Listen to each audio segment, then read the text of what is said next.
So how many times must I forgive? A disciple asked Jesus. As many as 7 times? 70 times 7, Jesus replied. And the disciple was stunned, for this seemed like an impossibly tall order. But he did not completely understand how tall. Metaphysically, the number 7 stands for physical completion. What Jesus was saying is that forgiveness is meant to be a way of life. Many of us struggle with forgiveness. We want to forgive, we really do. It's exhausting holding on to resentments. Even so, it's hard to let them go sometimes. We may want an apology. We long for the other person to acknowledge that he or she regrets hurting us. Sometimes we want retribution. Fairness says we have a right to expect some sort of repayment for the harm. We may even spend some sleepless nights thinking about what that repayment ought to be. In the world of organized crime, this would be called plotting revenge. In our legal system, it's called justice. For lawyers, well, it's ka-ching. Okay, I know when we're really hurt, evening the score can seem pretty attractive. Old Testament justice, you know, an eye for an eye. Yet for the most part, actual revenge strategies are rare among us. At some level, we know that neither revenge nor justice can grant us what we really desire, freedom from our pain. Forgiveness has been called the 6th stage of grief. Elizabeth Kubler-Ross identified 5 stages of recovery from loss: denial, anger, bargaining, depression, and acceptance. But is acceptance really sufficient to bring peace? We can accept a loss and still feel empty and bitter. Doesn't it just make sense to frame forgiveness as the final stage in the grieving process, a state of mind that comes on its own when the grieving is complete? How long does that take? Well, as long as it takes, right? Jesus' teaching on forgiveness was not meant to be another commandment. It was wisdom, compassionate guidance for recovery from loss. Personally, I don't trust anger and resentment any longer. I think of them more as pseudo-feelings that we use to cover up the vulnerability of sadness and grief. Anger makes us feel stronger, more in control. Resentment can deepen our anger into self-righteousness. But both are based on judgment and assessment, which is to say, they emanate from the mind. We have an expectation, and when that expectation is not met, we don't like it. Not a bit. But beneath that expectation lies a dream of happiness. Happiness is what we all want, what we long for. We meet someone and are attracted to him or her, and suddenly a dream of happiness is activated in our souls. Perhaps this is the partner of my dreams. We start a new job, and suddenly a dream of happiness is triggered. Perhaps this job is the entry point into a life of prosperity and purpose. We dream of having children. Perhaps parenthood will bring the satisfaction we seek. We dream of being popular. Perhaps having lots of friends will give us the sense of belonging that we ache for. But then we find out that marriage is a mixed bag. That the new boss isn't any better than the old one. That the kids don't turn out the way we'd hope. That friends let us down. Things don't work out the way we'd hoped, and our dream of happiness is thwarted. And this hurts. And the longer we have dreamed the dream, the more energy we've invested in the dream, the more it hurts to lose it. Now, there are literally hundreds of books offering strategies for forgiveness. But I don't think any of them help us heal the hurt. Because forgiveness is not a step-by-step mental process. Forgiveness is a season of the heart. At the beginning, we all have a juicy story about how somebody has done us wrong, and the more we tell it, the madder we get. All this blame and anger serve to stave off the depths of our grief, and after a while, though, it becomes harder to keep the story alive in our minds. We keep having to add color and detail. Pretty soon, our long-suffering friends start rolling their eyes when we start bringing it up. We have to work to keep that story alive. But try as we might, sooner or later, that story is going to wear out. And when it does, we're going to find ourselves face to face with grief. Oh, how we would prefer to stay in our heads. In our minds, we're tough. We can take it. It's no big deal. Life isn't going to get us down. Somebody done us dirt, so be it. We just move on. We make a costly mistake, so what? We don't do regret. Well, speaking of tall tales, those are whoppers. Because you know what? We're not tough at all. What we're calling strength is a protective shell created by and living in the mind. But the heart, well, the heart just doesn't buy it. All forgiveness strategies fall short. They have to. Because there is no way to heal a heart by using our mind. We try to think rationally about our losses, make sense of them, and even find good in them somehow to get some sort of perspective. We try to think our way through them, and as we do, we pile layer after layer of insulation around our hearts. Insulation that may keep us from feeling our sadness, but which comes at a great price. Years ago, my brother Charlie suffered a terrible brain injury. It was caused by a dentist who filled a tooth, not realizing there was an abscess beneath the cavity. One morning, that abscess burst, and since that nasty stuff could not get past the new filling and come to the surface, it went backwards into Charlie's brain and did an incredible amount of damage. Of course, some people immediately told my sister-in-law to get a lawyer.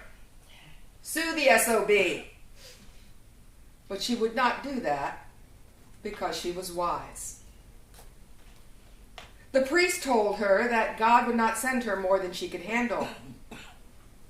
Monique was nearly devastated by grief, but somehow she knew that focusing on retribution or heaping layers of resentment or even spiritual perspective would only drive that grief more deeply into her soul. Somehow she knew that grief, if short-circuited, will fester until it becomes a knot of chronic bitterness or mistrust or depression, with the power to, at best, gray out her existence, and at worst, plunge her and Charlie into a downward spiral. Have you ever wondered what happened to your confidence and love of life? Why you can't find another person to love? Or a more satisfying job? This morning, I wonder, could it be that your heart is not fully healed? This is incredibly common in our world. See, grief is not popular, is it? It's not sexy. It's not a good story. It's hard for our friends to be with. It's a solitary, lonely, and painful journey. No wonder we want to avoid it. But when I see people whose lives seem to be stuck, who can't seem to get ahead, whose ventures never seem to pan out, I wonder if there's a bottleneck of grief inside. Something, perhaps many things, have happened over the years that have hurt their heart. The mind may have moved on, but the heart has not. Holding back grief requires a huge amount of energy, and what a morning to be talking about grief, as so many of us in the room seem to be in the midst or on the verge of it. The energy that it requires to hold it back contains the power to create and to serve. Forgiveness is not about the other person, or the loss even, or the unfair situation. It is the new lease on life that arises once we've given up the story and told the truth about how we really feel and allowed our uninsulated heart to travel the winding, painful, usually slow path to peace. See, the heart knows how to heal. It is a master healer. Tender, yes, but also resilient, and anything but weak. It is the mind or the ego that is weak. All those stories, all that tough talk, all those angry emotions are defensive strategies that arise out of fear for survival. Oh my gosh. Does some part of us believe our grief is so great that if we allow it to come to the surface, it will kill us? When we lose someone or something we hold dear, we say we have a broken heart. And so we do. But broken hearts, when honored, when given time to grieve and tended with care, always heal. A great rabbi once spent the night at the home of an old friend who was a shoemaker by profession. In the middle of the night, he awoke to find his friend still working away at his bench repairing shoes, his candle nearly burned down to the end. "Why do you work so late?" the rabbi asked him. And the shoemaker replied, "As long as the candle is still burning, it is possible to mend." As long as our heart is able to feel its pain, it remains open. There is a light in the center, and healing is inevitable. But when that heart becomes closed and dark, it can be brittle and hard. In its effort to avoid pain, it runs the risk of permanent damage and an impaired or severely limited life. That is why Jesus says that forgiveness is a way of life. It is the consciousness of a person who has the courage to keep his or her heart open no matter what. And believe me, courage is what it takes. Because disappointment, disillusionment, lost dreams come to everyone who dreams.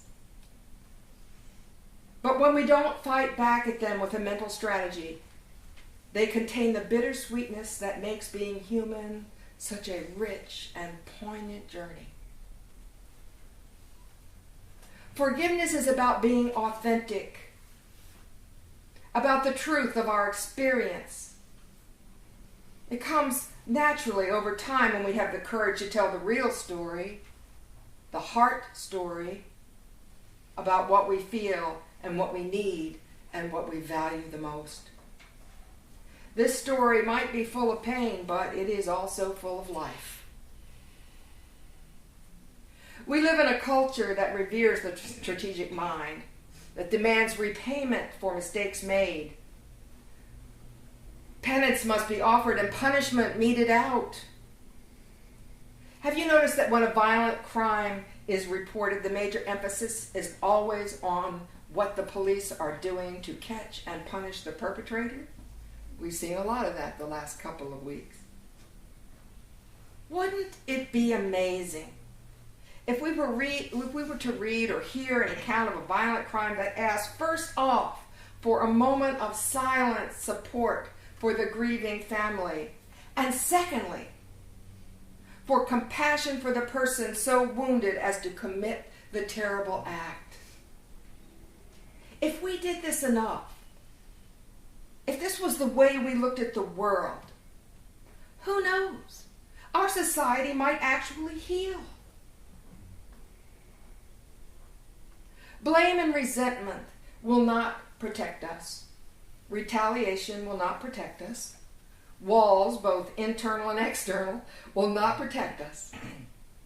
These energies only set the stage for more violence because they cause greater separation, don't you see? Only the agape, a brotherly love that comes of knowing that we are all in this human condition together, can heal the divisions between us and knit together the fragmented pieces of our collective heart and soul. There's another old story about a group of monks living in community, and one of the monks is caught stealing from another. The whole community is in an uproar over this terrible violation of the monastic vows. Not knowing what to do with the offending monk, they send for the great holy man, Abba Moses, who lives somewhere out in the wilderness. And Abba Moses did not want to come at all, and they had to repeat their request several times. But finally, reluctantly, he got up and prepared to go. And he picked out a worn-out basket with a number of small holes in it and filled it with sand. And this he carried on his back as he set out on the journey. And when he neared the monastery, some of the monks ran out to meet him on the road, and seeing his empty basket, they asked why he was carrying such a useless thing. And Abba Moses replied, "You have sent for me to come judge the sins of someone else. Yet, my own sins are running out behind me, and I can't even see them."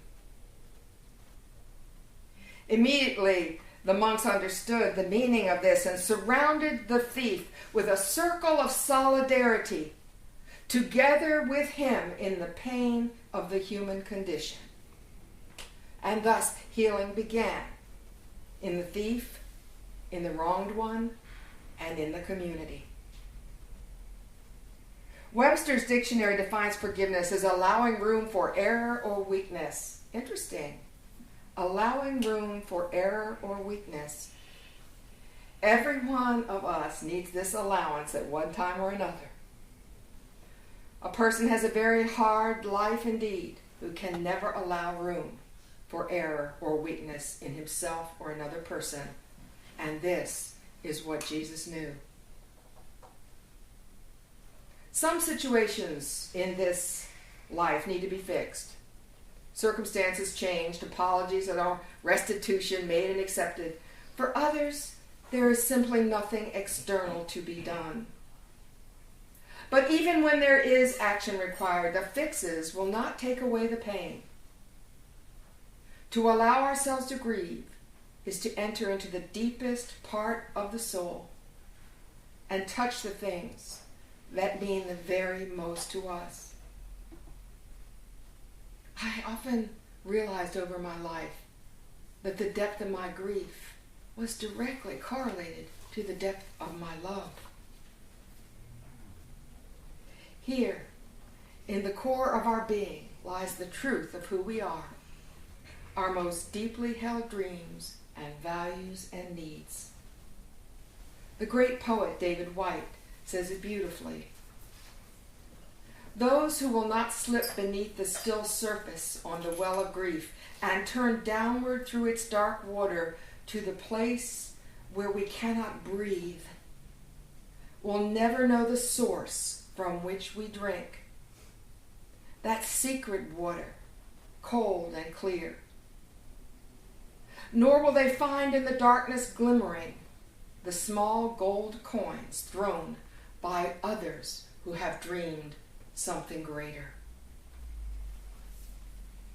In my grief, I may feel empty and lost, but in truth, I am finding myself. I am being restored and renewed and reconnected to my power source. The person I meet in the dark night of grief is me. Thank you, guys.